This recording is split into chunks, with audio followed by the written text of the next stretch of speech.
عليه وسلم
সম্মানিত মুসলিমরা, আজকের এই পবিত্র জুম্মাতে আরবি মাসের প্রথম মহরম মাসের শেষ লগ্নে আজকে আল্লাহ তাআলা আমাকে এবং আপনাদেরকে আমাকে কোরআন হাদিস থেকে কিছু করার আর আপনাদেরকে আমাদের সফল করার এই সুবর্ণ সুযোগ আল্লাহ পাক আমাদেরকে দান করেছেন। সেই জন্য মহান রব্বুল আলামিনের দরবারে প্রাণে ওঠার করতে সম্মানিত হয়ে একবার আলহামদুলিল্লাহ। আমি আপনাদের সম্মুখে আজকে আলোচনা করব পাক পবিত্র সম্পর্কে। পাক পবিত্র হওয়ার দরকার আছে, কারণ ইবাদত কবুল হওয়ার পূর্ব শর্ত হচ্ছে তুমি পাক পবিত্র হও, দেখি না আমরা যদি পাক পবিত্র কিভাবে হয় না হয় সেটা যদি আমি আর আপনি না জানি, তাহলে আমি আপনি যতদিন এই ইবাদত করে যাবো কিয়ামত পর্যন্ত যদি আমরা হায়াত পাই, আমরা হায়াতের জীবনে যদি ইবাদত করে যাই, ওই ইবাদতগুলো আল্লাহ তাআলা নিকট হবে না, কবুল হবে না পবিত্রতা ছাড়া। কথা বলতে পেরেছেন? এই জন্য কোরআন এবং হাদিসে এই আল্লাহ কোরআন এবং হাদিসে আল্লাহ তাআলা জানিয়েছেন কি কালমা ইবাদত নাই, অথচ সবাইকে জানিয়েছে বান্দা কিভাবে তোমরা কি করে পাক পবিত্রতা অর্জন করতে হবে। পাক পবিত্রতা সম্পর্কে এখানে একটা পবিত্র কালামুল্লাহ শরীফের মধ্যে জানিয়েছেন বান্দা সাল্লাল্লাহু আলাইহি ওয়াসাল্লাম আল্লাহ বলেছেন, ইয়া আইয়ুহাল্লাযীনা আমানু লা তাকরাবুস সালাতা ওয়া আল্লাহ বলেছেন, তোমরা মাথা অবস্থায় থাকো, অবস্থায় তাদের কাছে বলেছেন। আল্লাহ তাআলা বলেছেন, বান্দা যদি তোমরা মাথা অবস্থায় থাকো, নেশাগ্রস্ত অবস্থায় থাকো, তাহলে তোমরা আমাদের কাছে আসো না, পর্যন্ত তাদের কাছে আসবে না।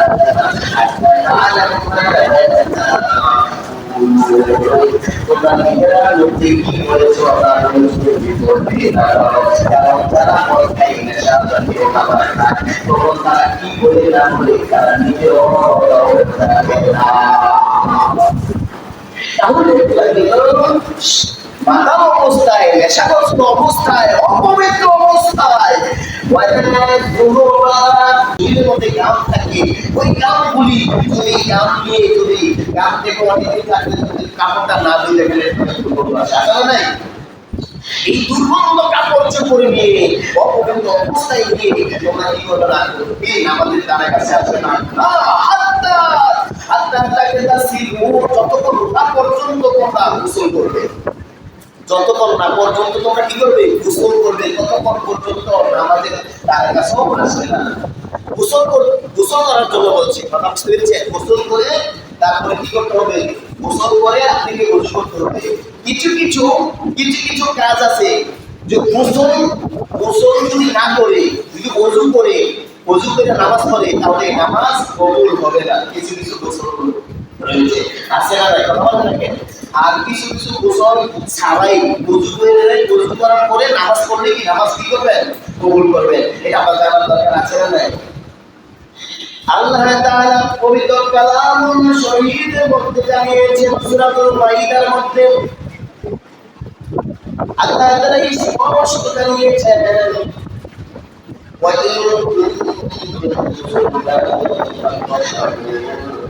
তোমরা যখন অপবিত্র হইতে তোমরা সঙ্গে সঙ্গে পবিত্রতা অর্জন করে ফেলবা। তোমাদের মধ্যে কিছু ফরজ গোসল আছে, কিছু ওয়াজিব গোসল আছে, কিছু সুন্নাত গোসল আছে, কিছু মুস্তাহাব গোসল আছে। গোসল করার দুই প্রকার এমনিতে চার প্রকার রয়েছে। দুই প্রকার গোসল আর একটা হলো সুন্নাত গোসল। এগুলো পদার্থ দুই প্রকার এমনিতে হলো চার প্রকার। চার প্রকার ফরজ গোসল কাকে বলে? ওয়াজিব গোসল কাকে বলে? সুন্নাত গোসল কাকে বলে? আর মুস্তাহাব গোসল কাকে বলে? মুস্তাহাব গোসলটা হলো আমি আপনি পাপ করে আছি সব আমার আপনার শরীরে এই সময় আমি আপনি যে সময় গোসল করে ফেলি ওই সময় যদি গোসল করি যে সময় গোসল করাকে মুস্তাহাব করা হয় আর সুন্নাত গোসলটা হলো দুই আর তারা নষ্ট হতে যায় ওই তাদের গোসলটা হলো সুন্নাত গোসল থেকে না। আমাদের গোসল বিদ্যুতের দিকে গোসল দেওয়া আছে না ভাই? বিদ্যুতের দিকে গোসল দেওয়া ছাড়া কি কবরে শোয়ানো যাবে না। আর ফরজ গোসল করতে আল্লাহ তাআলা পবিত্র কালামুল্লাহ শরীফে জানিয়েছেন বান্দা ওয়ালা আও আউলা মাসদুকুল নিসা। আল্লাহ তাআলা পবিত্র কোরআন কারিমে জানিয়েছেন তোমরা তোমাদের যে স্বামী স্ত্রীর সাথে থাকো ওই সঙ্গম হওয়ার পরে যেই গোসলটা করা হয় সেটা বড় ফরজ গোসল। অনেকের আবার স্বপ্ন দোষ হয়, ওই স্বপ্ন দোষটা হওয়ার কোনো গোসল। আবার হায়েস্টের পাশ থেকে মহিলারা পবিত্রতা হয় তখন ওই গোসলটা করা হলো ফরজ গোসল থেকে না। ওই হায়েস্টের পাশ থেকে করে গোসল না করে ওই সঙ্গম করার পর গোসল না করে যদি অজু করে আমি আপনি নামাজ পড়ি হবে কি? হবে না। এই গোসলগুলি ফরজ। এই গোসলগুলি করার পর তারপরে ওযু করতে হবে, তারপরে নামাজ আদায় করতে হবে, ঠিক কি না? তাহলে ফরজ গোসল আমরা পাইলাম, ওয়াজিব গোসল পাইলাম ইউটিউবের থেকে, সুন্নাত গোসল পাইলাম প্রতিদিন ঈদের দিকে আর মুস্তাহাব গোসল সব সময় এভাবে গোসল করার সময় আমরা কি করি?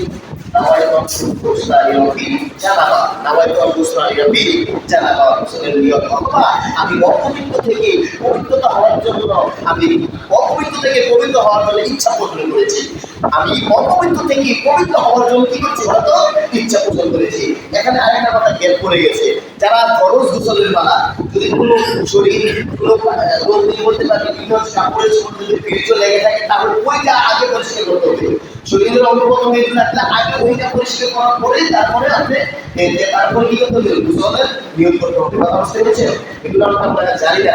আচ্ছা, আমরা কাপড় যখন ধুই, অনেক যখন নাপাক হয়ে যায় কাপড়, আমরা কাপড় যখন কি এভাবে ধুতে হবে? এভাবে আপনি যতই ধোয়া করি, যদি আপনি শ্রেষ্ঠ সাবান দিয়ে, এই পৃথিবীর শ্রেষ্ঠ সাবান সাবান দিয়ে যদি আপনি কাপড়টা ধুই, তারপরে অভিজ্ঞতা হবে না। আল্লাহ হাবিব বলেছেন, কাপড় চোপড়টা যদি তোমাদের সাবান না থাকে, তোমরা যদি বিসমিল্লাহি পাক বললে হবে, বিসমিল্লাহি পাক বলে যদি আপনি কাপড়টাকে ধুই, তাহলে সঙ্গে সঙ্গে অভিজ্ঞতা হয়ে যেতে পারেন। সুবহানাল্লাহ। তাহলে কাপড় দোয়া আছে না নাই? বিসমিল্লাহির রহমানির রহিম না, বিসমিল্লাহি পাক এতটুকু আমরা তিনবার দিতে পারবা, তিনবার তাহলে পবিত্রতা হয়ে যাবে ইনশাআল্লাহ। এরপরে আমরা যখন নাপাক অবস্থায় থাকি, তখন আল্লাহ তাআলা বলেছেন, তোমরা সঙ্গে সঙ্গে পবিত্রতা হয়ে যাও। অপবিত্রতা হয়ে থাকো, শয়তান তোমাদের কাছে অপবিত্র লেগে থাকবে, রহমতের ফেরেশতা তোমাদের শরীরে আসবে না। এই জন্য যারাই অপবিত্র হয়ে যান সঙ্গে সঙ্গে, তখনই পবিত্রতা সঙ্গে সঙ্গে হওয়াটা হলো অতি জরুরি উত্তর। কথা বুঝতে পারতেছে? বলতো শুধু তাই নয়, আরো কিছু কোরআনের মধ্যে আল্লাহ তাআলা জানিয়েছেন, وَإِن كُنتُمْ مَرْضَىٰ أَوْ عَلَىٰ سَفَرٍ أَوْ جَاءَ أَحَدٌ مِّنَ الْغَائِطِ বান্দা তোমরা কখনো পবিত্র হয়ে যাবে না যখন তোমরা অসুস্থ হয়ে থাকবে। অসুস্থ হওয়ার পরে গোসল করতে হবে, তার কথা আল্লাহর কথা। আর যদি তোমরা অধিক গ্রহণ করে থাকো, তাহলে তারপরে গোসল করতে হবে। আর যদি তোমরা ওই বর্ষা পায়খানা থেকে এসে থাকো, তাহলে তোমার শরীরটা যদি পাক থাকে, যদি বড় গোসল না হয় দরকার নাই। বড় গোসল যদি না হয়, তাহলে পাক পবিত্র থাকলে বর্ষা পায়খানা থেকে আসার পরে ওই উজু করে পবিত্র হবে, পবিত্র হয়ে যায়।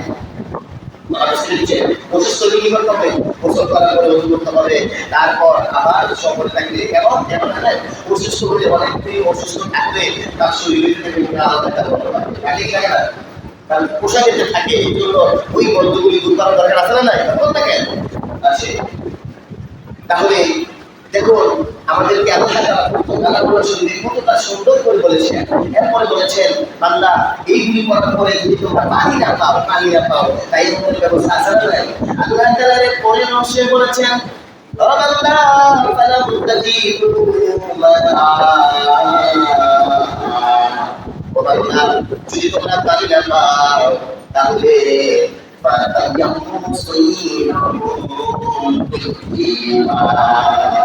তোমরা পাক পবিত্র হলেন কিনা মাটিরা তাইয়াম করে না। তাইয়ামের ফলো তিনটা কয়টা? তাইয়ামের ফলো কয়টা? তিনটা। এক নম্বরে আমি অপবিত্র থেকে পবিত্র হওয়ার জন্য ইচ্ছা পোষণ করেছি, এক নিয়ম। আর দুই নম্বরে হচ্ছে যে আল্লাহ তাআলা পবিত্র হওয়ার জন্য ছুটি করেছে। কোরআনের কারিমের মধ্যে বলেছেন, তোমরা কি করবে? তোমাদের মুখমণ্ডল একবার মাসিও করবে, একবার পাক মাটিতে হাত মারিয়া একটু নাড়া দিবেন। নাড়া দেওয়ার পরে এবারে আলতু ভাবে মুখ পর্যন্ত একবার মাসি করবে, একবার ভালো তো একবার। এই কথাটা কে বলেছেন? স্বয়ং আল্লাহ তাআলা বলেছেন, একবার মাসিও করবে, প্রথম নিয়ম, এরপরে মাসি করা, এরপরে মুখমণ্ডল, এরপরে আবার দুই হাত করেছে, তোমরা তোমাদের দুই হাত একবার করে মাসি করবেন। আবার মাটিতে হাত ধরবেন, একটু নাড়া দিবেন, নাড়া দিয়া এরপরে এইভাবে শুধু একবারে এইভাবে থেকে এইভাবে নিয়ে এইভাবে মুছে দিতে যায়। আর আবার ডান হাতে মাটি নিয়ে আবার এইভাবে থেকে এইভাবে মুছে দিবেন। কথা হয়েছে? এই খবর হয়ে গেছে তো? একটু সহজ, সেকেন্ড মানে 30 সেকেন্ডের ভিতরে আপনি তাই করে ফেলবেন, মানে ভিডিও বানাবেন। কথা বুঝতে পারতেছেন? তাই উনি কত সহজ করে দিয়েছেন। তাই উনি কয়েকটি বিধান আছে, যদি আপনার পানি না থাকে তখন তাই যদি পানি না থাকে, আবার যদি নামাজের ওয়াক্ত শেষ হয়ে যায় সেখানে পানি নেই, যদি পানি ওই পানি দিয়ে রুজু করে আস্তে আস্তে তার নামাজের সময় চলে যাবে, তখন আপনি কি করবেন? মাটির মধ্যে বসেই সঙ্গে সঙ্গে 30 সেকেন্ড বা 20 সেকেন্ডে তাই মনে করে নামাজটা আদায় করে কতটা সহজ দিয়েছে। এরপর যদি পানি থাকা সত্ত্বেও কিছু যায় পানি থাকা সত্ত্বেও, যেমন যাদের যদি পানি ব্যবহার করাতে যদি রোগাক্ত বেড়ে যায়, বেড়ে যায়, তখন সে যদি অসুস্থ হয়ে থাকে তখন কি করে তাই করে নিতে হবে। কথাটা কার কথাটা বলে আল্লাহ। তাহলে আমরা তাইয়ামুমের সিস্টেমটা জেনেছি, আমরা গোসল করার সিস্টেমটা একটু জানি যে আমরা যখন গোসল করি, আমরা যে গোসল করবো, গোসল করার পরে আমাদের যে গোসলের ফরজ কি আমরা জানি, আপনারা জানেন? কয়টি বলেন তো? এই কয়টি কথা থাকে না কি কয়টি? নিয়োগ করা। এক নম্বরে কি নিয়োগ করা? আমি অপবিত্র থেকে পবিত্র হওয়ার জন্য নিয়োগ করেছি, আর বা নবায়িত অবস্থা নিয়মটি জানা। কথা বুঝতে পেরেছেন? এটা এক। আর 2 নম্বর হচ্ছে যে দর্শক কুলি করা, 2 নম্বরে নাকে পানি দেওয়া, 3 নম্বরে সমস্ত শরীর ধুতে করা। উত্তর বড় তিনটি নিয়ন্ত্রণ এটার ভিতরে নেই, সংখ্যা ভিতরে নেই, নাম্বারের ভিতরে নেই, নিয়ন্ত্রণ আলাদা। তাহলে 1 নম্বরে দর্শক কুলি করা, 2 নম্বরে নাকে পানি দেওয়া, 3 নম্বরে সমস্ত শরীর ধুতে করা। এগুলো গোসলের ফরজ। গোসলের এইভাবে করার দরকার আছে না নাই? আপনি যতই যদি এইভাবে না করে যদি যতই আমরা গোসল করি সাবান দিয়ে, ডেটল সাবান দিয়ে, বিভিন্ন ভালো ভালো সাবান দিয়ে গোসল করি, আমার আর আপনার শরীর মা হবে না। বলেন তো কি হবে না? কথা বলো না কে? মা বলে শুনুন, এই ভুল করা যাবে না। কাপড় ধুইতে হবে বিসমিল্লাহি বিসমিল্লাহি পাক। আর আমি আপনি যখন গোসল করবো তখন কুলি করবো, নাকে পানি দেবো, তারপর সমস্ত শরীরে কোনো অসুবিধা না থাকে। আল্লাহ তাআলা পবিত্র কালামুল্লাহ শরীফের মধ্যে জানিয়েছেন, বান্দা শোনো, সূরাতুল মাইদার মধ্যে জানিয়েছেন, 6 আয়াতে বলেছেন, ইয়া আইয়ুহাল্লাযীনা আমানু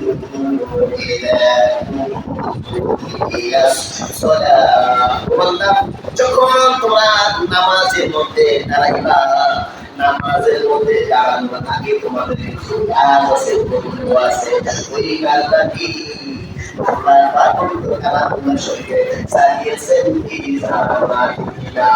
সবাই দাঁড়িয়ে নামাজ পড়ার আগে কি করতে হবে? কথা বলেন তো, কি করতে হবে? কথা বলেন, আপনারা জানেন নামাজ পড়ার আগে কি করতে হবে? ওযু করতে হবে, জানেন না? ওযু করে থাকি কয়টি? 4টি। আল্লাহ তাআলা পবিত্র কালামুল্লাহ শরীফের মধ্যে স্পষ্ট জানিয়েছেন, ফাকসিলু ওজুহাকুম, এক নম্বরে সমস্ত মুখ ধুতে করা। 6 নম্বরে বলেন তো, এক নম্বরে সমস্ত মুখ ধুতে করা। সমস্ত মুখ বলতে কোনটা বুঝাইছে? এই কথা আছে কিনা দেখেন তো, আছে না? এই কানের গোড়া পর্যন্ত, এই গোড়া পর্যন্ত সব এটাকে বলা হয় সমস্ত মুখ। বলেন ঠিক কিনা? ফাকসিলু ওজুহাকুম, সমস্ত মুখ ধোয়া 1 নম্বরে ফরজ। 2 নম্বরে হলো ওয়াইদিয়াকুম ইলাল মারাফিক, 2 হাতের গদি পর্যন্ত। কথা বুঝতে পারতেছেন? 2 নম্বর ছিল 2 হাতের গদি পর্যন্ত। কথা কি বলেছেন? সেটা আল্লাহ তাআলা বলেছেন। এরপরে বলেছেন ফাকসাহু বিরুসিকুম, তারপর 3 নম্বর পর্যন্ত আমাদের 3 ভাগের 1 ভাগ মাসিক করা ফরজ, 3 ভাগ মাসিক করা সুন্নাত। কথা বুঝতে পেরেছেন? তাহলে মাথা 3 ভাগের 1 ভাগ মাসিও করবেন, এটা 3 নম্বর ফরজ। তারপরে 4 নম্বর ফরজটা হচ্ছে আরজুলুকুম ইলাল কাবাইন, 2 পায়ের টাকনু আছে না নাই? 2 পায়ের টাকনু পর্যন্ত ভালোভাবে 3 বার করে করতে হবে। ওযুর ফরজ গেছে কয়টি বলেন তো? একদম শুদ্ধভাবে শুনুন, ওযুর ফরজ 4টি গেছে। আবার ভাবতে পারেন ওযুর এইগুলো আমরা জানি, এগুলো আলোচনা করেন কে জন্য? না, এগুলি দরকার আছে, এগুলি সবচেয়ে ইম্পর্টেন্ট। ইবাদত কবুল হওয়ার শর্ত হলো পবিত্রতা অর্জন করা। কি বলেন তো? আমরা অনেকে ওযু করতেও জানি না, এরকম আছে না? আজকে আমি বললাম যে আপনারা অনেকে যে গোসল যে করেন, এই যে গোসলের 3টা ফরজ আদায় ছাড়া অনেকে গোসল করে ফেলে, এরকম আছে না? তাহলে কি করা যাবে? এগুলি স্মরণ করে দেওয়া, মানে ইমানকে তাজিয়ে দেওয়া, তাজা করে দেওয়া, জানিয়ে দেওয়া। জানেন ঠিক আছে, এগুলি বললে আপনাদের কি হয়? স্মরণ হয়, স্মরণ হওয়ার সব কিছু না। এই চারটি ফরজ। ১ নম্বরে সমস্ত মুখমণ্ডল দ্রুত করা, ২ নম্বরে ২ হাতের কবি পর্যন্ত দ্রুত করা, ৩ নম্বর হচ্ছে সমস্ত মাথা একবার মাসিল করা, আর ৪ নম্বর হচ্ছে ২ পায়ের টাকনু সহ দ্রুত করা। এই ৪টা ফরজের মধ্যে ১৬টা তরিকা আছে। কয়টা আছে? কথা বলো না কেন? ১৬টা তরিকা আছে। ওযু করার আগে আমরা যে মুখ দেওয়ার আগে ৩টা কাজ দেখো সুন্দরভাবে বলেন। যে বিসমিল্লাহির রহমানির রহিম বলা, এরপরে নিয়ত করা, তারপর ২ হাতের কবজি সহ ২ হাতের কবজি পর্যন্ত ৩বার করে, আগে ডান হাতের কবজি তারপর বাম হাতের কবজি। কথা বুঝতে পেরেছেন? প্রথম কি বিসমিল্লাহির রহমানির রহিম বলা, এরপরে নিয়ত করা, তারপর ডান হাতের কবজি ৩বার, বাম হাতের কবজি ৩বার। এটা কি মুখ দেওয়ার আগেই কাজটা করতেছে? এই ৩টা হলো। তখন যে আমি আপনি বিসমিল্লাহির রহমানির রহিম যদি পারি বিসমিল্লাহির রহমানির রহিম করব, আর যদি বিসমিল্লাহির রহমানির না পারি তাহলে দোয়াটা করবেন বিসমিল্লাহি আলহামদুলিল্লাহি আলহামদুলিল্লাহি আলা দীন ইসলাম আল ইসলাম মাসরা নাই বা বিসমিল্লাহি আলহামদুলিল্লাহ অনেকগুলো দোয়া ৩টা ব্যবহার করতে পারবেন। বিসমিল্লাহির রহমানির রহিম, বিসমিল্লাহি আলহামদুলিল্লাহি ওয়া বিসমিল্লাহি আলহামদুলিল্লাহি আলা দীন ইসলাম আল ইসলাম বিসমিল্লাহিল আলিয়্যিল আযীম। হে আল্লাহ, তোমার নামে প্রশংসা শুরু করেছি। বিসমিল্লাহিল আলিয়্যিল আলহামদুলিল্লাহ আলা দীন ইসলাম। হে আল্লাহ, প্রশংসার জন্য তুমি কোরআনটা নাযিল করেছো। আল ইসলাম হাকুম, ইসলাম হলো সত্য ধর্ম। আর আল ইসলাম বাতিল, আর সকল ধর্ম হলো বাতিল ধর্ম। সকল ধর্ম কিসের ধর্ম? কথা বলেন না কেন? হিন্দু ধর্ম বাতিল ধর্ম, খ্রিস্টান ধর্ম বাতিল ধর্ম। আমরা অনেকে মুসলমানের ঘরে জন্মগ্রহণ করেছি, করার পরও আমরা অনেক সময় ফেসবুকে আমরা ইউজ করি, ব্যবহার করি, করার পরে দেখি মুসলমান যদি হিন্দু মারা যায় স্ট্যাটাস দেয় আল্লাহ তাকে জান্নাতবাসী দাও। এর মানে এই মুসলমানের জানো না যে সেই মারা গেছে, সে যে চিরস্থায়ীভাবে জাহান্নামের টিকিট নিয়ে গেছে। এটা কি অনেক মুসলমান আমরা কি করি না? কথা বলেন না, জানিও না। এই জন্য তার যতই তার জন্য দোয়া করো, করুণা মুন্সি যদি নবী রাসূল দোয়া করে তারপরও কি সে জান্নাতে যেতে পারবে? আরে নবীর পিতা পর্যন্ত জান্নাতে যাইতে পারবে না। আদম তার ইব্রাহিম আলাইহিস সালাম তখন তার বাবার কষ্ট দেখে আল্লাহর কাছে ফরিয়াদ করবে, চোখের পানি ছেড়ে, আল্লাহ আমার বাবার কষ্ট আমি সহ্য করতে পারি না, আমার বাবাকে আল্লাহ তুমি আমার জান্নাত দিয়ে দাও। আল্লাহ বলেন তাদের জন্য দোয়া তাদের জন্য হারাম করে দিয়েছি, আর বলতে পারবে না। কথা বুঝতে পেরেছেন? নবী পর্যন্ত দোয়া করলে বিধবীদের এই দোয়ার মাধ্যমে জান্নাত তার কামনা হবে না। কেমন এই জন্য কোরআনে বলেছেন, ও বান্দা, ইসলাম ছাড়া যদি অন্য ধর্মের উপর তোমরা জীবনযাপন করো তাহলে তোমাদের জীবনটা হবে চিরস্থায়ীভাবে জাহান্নামী। বলেন ঠিক কিনা? ইহুদি খ্রিস্টান তাছাড়া ইসলাম ধর্ম অন্য ধর্মের মধ্যে যারা আছে যদি বালেগ হওয়ার আগে মারা যায়, বালেগ হওয়ার কথা বলতে বালেগ বুঝে নেই, যদি বুঝ হওয়ার আগে মারা যায় সে জান্নাতি। অন্য ধর্মের যদি ধর্মগ্রহণ করে সে হিন্দু হোক খ্রিস্টান হোক, এই বিষয়টা আমরা অনেকে জানি না, আজকে জেনে নেন। যদি নাবালক শিশু মারা যায় হিন্দু করে ধর্মগ্রহণ করে বা খ্রিস্টান যেগুলো, কথা বলতে বালেগ হওয়ার বুঝ হওয়ার পর থেকে সে আগুন পানি বাতাস সব কিছু বলে বালেগ হওয়ার পরে যদি মারা যায় সে চিরস্থায়ীভাবে কি জাহান্নামী। সে কি জান্নাতে যেতে পারবে? সে কখনো জান্নাতে চাইতে পারবে না।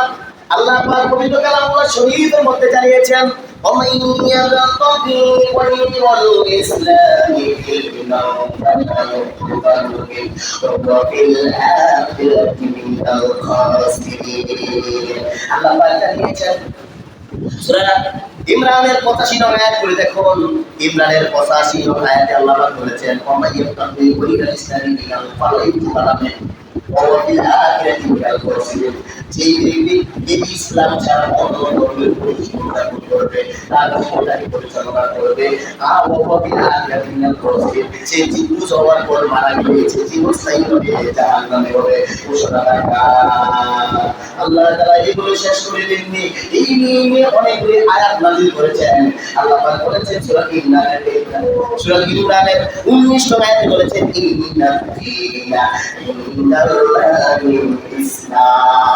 ইসলাম হচ্ছে আল্লাহ তাআলার পক্ষ থেকে মনোনীত ধর্ম। আচ্ছা, সেই দিকে যাচ্ছি না। তাহলে আমরা বলেছেন আল ইসলাম হক ওয়াল কুফরে বাতিলুন, আল ইসলামে নুরুন ওয়াল কুফরে জুলমান। আল ইসলামে নুরুন, ইসলাম হলো আলো, ওয়াল কুফরে জুলমান, সকল হলো জুলুম। তখন আমরা এই নিয়মটা পড়ি। আমি কি বলতেছিলাম? বলতে যে মুখ দেওয়ার আগে 3টা কাজ। মুখ দেওয়ার আগে কয়টা কাজ? কথা বলেন না কেন? দেখা যায় হলো যে বিসমিল্লাহ করা, দুই নম্বরে নিয়ত করা। নিয়ত করা কি? নিয়ত করা হচ্ছে কি আমি অপবিত্র থেকে পবিত্র হওয়ার জন্য নিয়ত করতেছি। এই বাংলাটা করবেন, আরবিটা মনে পারতেন না। আরবিটা হচ্ছে কি নাওয়াইতুন আতওয়াল্লাহ লিরাবিল হাদাসি ওয়াসতিবা হাদাস সালাত ওয়া তাকাররুবা ইলাল্লাহি তাআলা। পারবেন নাকি? নাওয়াইতুন আতওয়াল্লাহ লিরাবিল হাদাসি ওয়াসতিবা হাদাস সালাত ওয়া তাকাররুবা ইলাল্লাহি তাআলা। এটা যদি না পারেন তাহলে একদম সহজ, আমি অপবিত্র থেকে পবিত্র হওয়ার জন্য নিয়ত করতেছি। এটা বলে নিয়ত করা। তিন নম্বরে ডান হাতের বলতে তিনবার, বাম হাতের বলতে তিনবার, দ্রুত বলতেছি সংযুক্ত। তাহলে এই কি পেলো? তিনটা তরিকা গেল। এরপরে মিসওয়াক করবেন। এরপরে কি 4 নম্বরে কি বলেন তো? মিসওয়াক করা। 5 নম্বরে নাকে পানি দেওয়া, ভালোভাবে নাকে পানি দেওয়া। এরপর সমস্ত মুখ করা, এই মিসওয়াক করা কি করা? 4 নম্বরে মিসওয়াক করা, 5 নম্বরে কুলি করা, 5 নম্বরে কি কুলি করা, 6 নম্বরে কি করা? 6 নম্বর নাকে পানি দেওয়া, 7 নম্বরে সমস্ত মুখ পবিত্র করা। এই 7টা পর্যন্ত হলো একটা ফরজ। এই 7টা পর্যন্ত কি বলুন তো? একটা ফরজ হয়েছে। এখন যে 8, 9, 10 এই তিনটাতে হচ্ছে দুইটা ফরজ। যেমন 8 নম্বর হচ্ছে ডান হাতের বডি পর্যন্ত 3 বার। কয়বার? 3 বার ভালোভাবে কিন্তু করতে হবে, শুরু থাকা যাবে না। আবার বাম হাতের পরিশ 9 নম্বরে বাম হাতের পরিশ 3 বার করতে করা।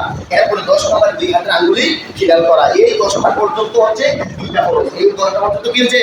তরিকার মধ্যে দুইটা ফরজ। কথা বুঝতে পারতেছেন তো? এরপর মাথার মধ্যেও 3টা আছে। মাথার মধ্যে কি আছে? 3টা আছে। মাথা মাসিও করা, এরপরে কান মাসিও করা, গর্দান মাসিও করা। মাথা মাসিও করা ফরজ, কান মাসিও করা সুন্নাত, গর্দান মাসিও করা কি মুস্তাহাব। তাহলে এই যে 11, 12, 13 এই 13 পর্যন্ত গেছে কয়টা খরচ? 3টা খরচ না? সমস্ত মুখ 1, 2 হাতের কনুই 2, 3 নম্বরে সমস্ত মাথা, 4 নম্বরে হচ্ছে যে 13, 14, 15, 16 এই 3টা পায়ের মধ্যে 3টা। যেমন ডান পায়ের টাকুন সহ 3 বার, বাম পায়ের টাকুন সহ 3 বার, এরপর কি 2 পায়ের আঙ্গুলি খিলাল করা। এই 16টা তরিকা জানার দরকার আছে না নাই? এই 16টা তরিকা জেনে শুনে যদি আমি আপনি কি করি, রুজু করি, আল্লাহ তাআলা হাদিসে বলেছেন ওয়াকানা আবদুল মুসলিমিনা ওয়াল মুমিনাতি ফাইদা ফাসালা ওয়াজহুহু ফারাজা মিনাল ওয়াজহি উল্লাকাতি মিনাল নাযরা ইলাইকা আইনাইহি মা'আল-মা। কেউ যদি সমস্ত ভালোভাবে বন্ধ করে ওই দোয়ার মধ্যে আমাদের চোখের জিনা আছে না নাই? আমরা যে চোখ দিয়ে জিনা করেছি, ওই জায়গার নারীর দিকে খারাপ নজরে লাগিয়েছি, ওই আবার বিভিন্ন চোখ দিয়ে আমরা চুরি ডাকাতি করেছি, ওই চোখের গুণাগুলি ওই বধুর সঙ্গে সঙ্গে চলে যায়। সুবহানাল্লাহ। উত্তমভাবে ওযু করলে চোখের গুণাগুলি, মুখের গুণাগুলি, ফেসের গুণাগুলি কি করে যায়? ঝরে যাইতেই তেমনি ভাবে আমার ওয়াইজা ওয়াসালা, ঠিক আমার তেমনি ভাবে ওয়াইজা ওয়াসালা ইয়াহদিহি খরাজ মিনাল ইয়াদি কুল্লি ফাতিয়াতিন কানা ফাতাশাহা মাআল মা। কেউ যদি ওই হাত পর্যন্ত দ্রুত করে, ওই হাত দ্বারা যে গুনাহ করেছে ওই হাতের গুনাহ চলে যায়। সুবহানাল্লাহ। এরপরে আবার কেউ যদি পা ধোয়, ওয়াইজা ওয়াসালা রাসুলাইহি রাসলাইহি পায়ের গোড়া পর্যন্ত কেউ যদি ধোয়, ফরাজা মিনাল রাসলাইহি কুল্লু করকেন, তার ওই পায়ের গুনাহগুলি চলে যায়। বলেন সুবহানাল্লাহ। তাহলে উপকারে ওযু করা দরকার আছে না নাই? কথা বুঝতে পারতেছেন? উত্তমভাবে ওযু করা দরকার আছে। এখন আপনাদেরকে 2-3-4 মিনিটে গুরুত্বপূর্ণ কথা। তাহলে আমরা পবিত্রতা, অপবিত্র থাকলে পবিত্রতা হয়ে নেব। আল্লাহ তাআলা বলেছেন ইন্নাল্লাহ ইউহিব্বুত তাওয়াবিন ওয়া ইউহিব্বুল মুতাতাহহিরিন। আল্লাহ তাআলা বলেছেন আমি তওবাকারীকে আর পবিত্রকারীকে পছন্দ করি। বলেন সুবহানাল্লাহ। তওবা যারা করে আল্লাহ তাআলা তাদেরকে পছন্দ করে, যারা পবিত্র থাকে সব সময় তারা আল্লাহ তাআলা তাদেরকে পছন্দ করে। সূরা বাকারা 222 এর মধ্যে আল্লাহ তাআলা স্পষ্টভাবে জানিয়েছেন তাহলে অপবিত্র থেকে পবিত্র হওয়ার দরকার আছে না নাই?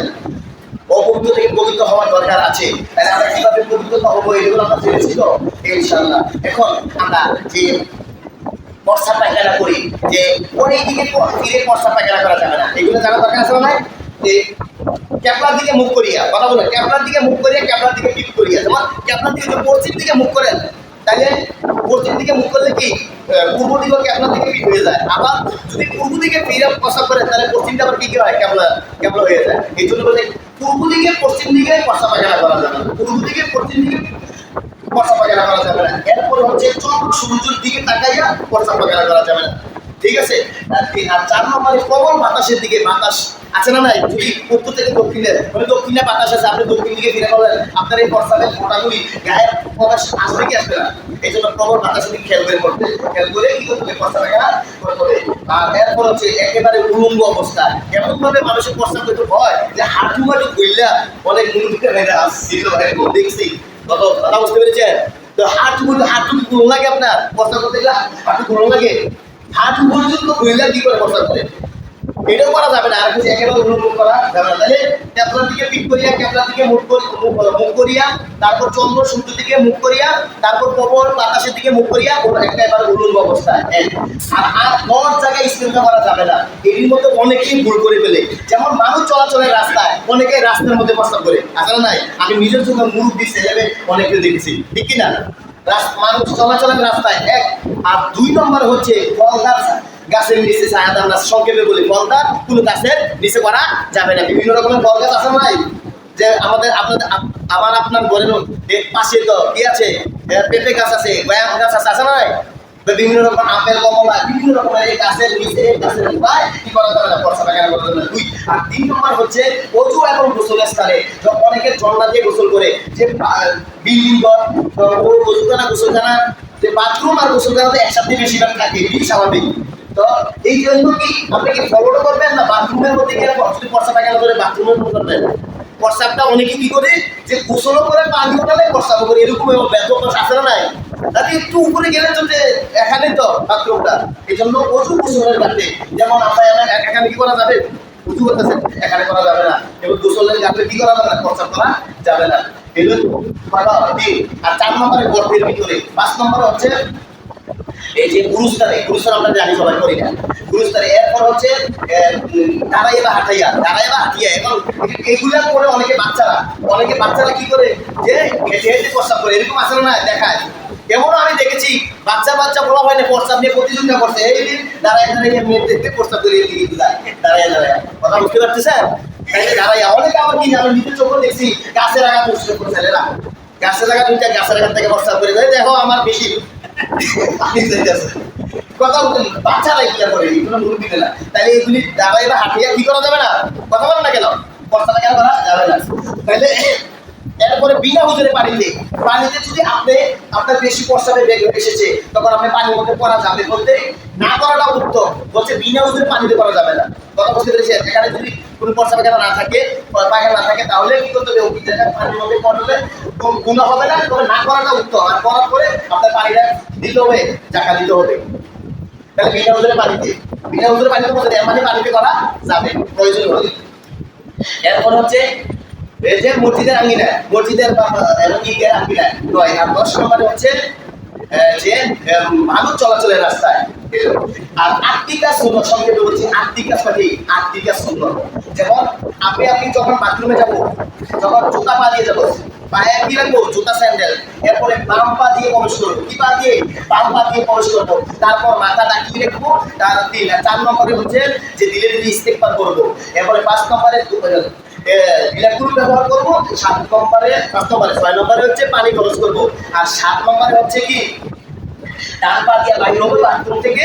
আর 8 নম্বরে হচ্ছে কি আগে পরে দোয়া করবো। আগে পরে দোয়াটা কি আপনারা জানেন, আবারও বলি, আপনারা বোঝেন না মনে, যে পায়ে জুতা স্যান্ডেল নিয়ে যাবেন 1, এরপরে কি করতে হবে, বাম পা দিয়ে প্রবেশ করতে হবে। তারপর মাথা ডাকিয়ে রাখা, আমাদের লজ্জা স্থানের দিকে তাকিয়ে থাকা না, এদিক সেদিক তাকানো যাবে না। এদের বলছে মাথা ডাকিয়ে রাখা, দিলে ইস্তেগফার করা। যেমন আপনার হুজুরকে এটা খাবাই শব্দ হচ্ছে আল্লাহ, আমি অপবিত্র থেকে এবং কষ্ট থেকে পবিত্রতা অর্জন করেছি, শান্তি প্রসাদ দিলেন করার জন্য, পবিত্রতা অর্জন করার জন্য আমি এগুলি মল ত্যাগ করতেছি।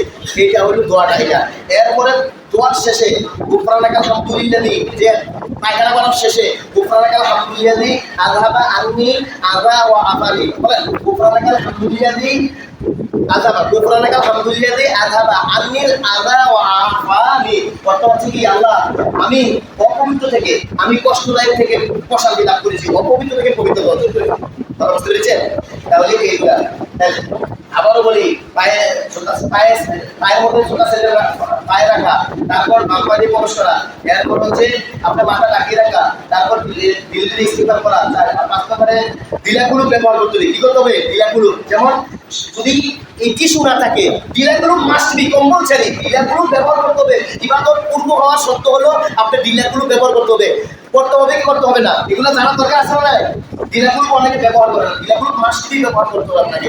যেমন টিস্যু বা মাটি এবং কি শুকনা, যদি টিস্যু না থাকে এখানে আপনি মাটি আছে, মাটি নেবেন বা শুকনা পাতা নেবেন। কথা বুঝতে পেরেছেন?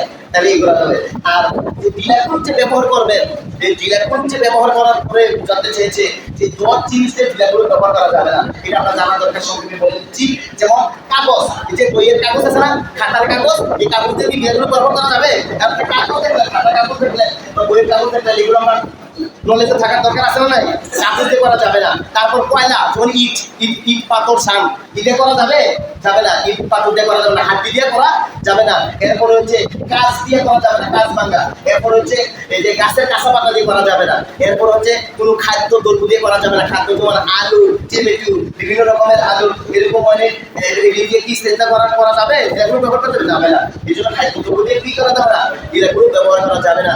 তারপর হচ্ছে আরো যে তারপর হচ্ছে কি খাদ্য দ্রব্য, তারপর শুকনা গোবর, তারপর ডান হাত দিয়ে তারপরে জমজমের পানি এবং ব্যবহারিত ডিলা দ্বিতীয়বার ব্যবহার করা যাবে না। হ্যাঁ, যাবে না। তাহলে এইগুলি আমরা জানার দরকার আছে না? নাই, আছে। আর আত্মি কাজ একটা বিষয় দিচ্ছি, বিষয় আত্মি কাজ কি হচ্ছে?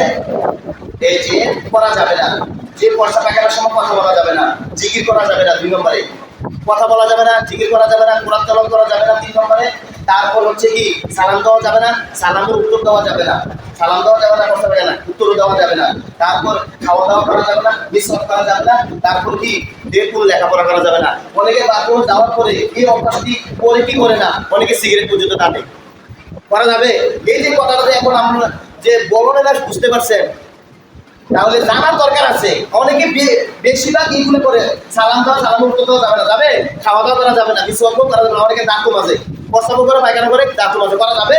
এগুলো করা যাবে না। এগুলো কার নিষেধ? বিশ্বনবী সাল্লাল্লাহু আলাইহি ওয়াসাল্লামের নিষেধ। তাহলে আপনি এগুলো বেঁচে থাকতে হবে। আবার 6টা জিনিস দিয়ে কাজ করা যাবে না, যেমন বাথরুমের সময় আল্লাহ তাআলার নাম নেওয়া যাবে না, নবীগণের নাম নেওয়া যাবে না, ফেরেশতাগণের নাম নেওয়া যাবে না। তারপর কোরআন, ছোট কোরআন যারা 100 টাকা করে এরকম আছে না, যারা বদবস থাকে পকেটে কোরআন শরীফ দেওয়ার পর বাথরুমে ঢোকা যাবে না। এবং লিখিত কাগজ কোরআনের দিয়ে বাথরুমে প্রবেশ করা যাবে না, এবং হাদিসেরও এরকম দিয়ে প্রবেশ করা যাবে না। তারপর দোয়া কাগজ কি করা যাবে না, এগুলো দিয়ে বাথরুমে ঢোকা যাবে না। আচ্ছা, আবার আরেকটা বলি যে আপনারা ওযুখানায় যারা ওযু করে এই সময় সালাম দেওয়া ঠিক নিষেধ। ওযু যারা করে, যারা কি করে ওযু করে, আর আজানের সময় সালাম দেওয়া নিষেধ। খাওয়ার সময় অনেকে কয় সালাম দেওয়া যাবে, অনেকে যাবে না। আচ্ছা, সালাম দেওয়া যাবে। খাওয়ার সময় শরীর তেলাওয়াত করার সময় কি সালাম দেওয়া যাবে, তবে কোন কোন জায়গায় সালাম দেওয়া যাবে না? পয়সা পায়খানা, ওযুখানায় যখন আযান হয় আর যখন তারা নামাজের অবস্থায় থাকে, এগুলোকে সালাম দেওয়া যাবে না। 5 মিনিট কথা হয়েছে বিষয়টা বলার জন্য। যারা নামাজ পড়ে নাই, নামাজ পড়ে নাই।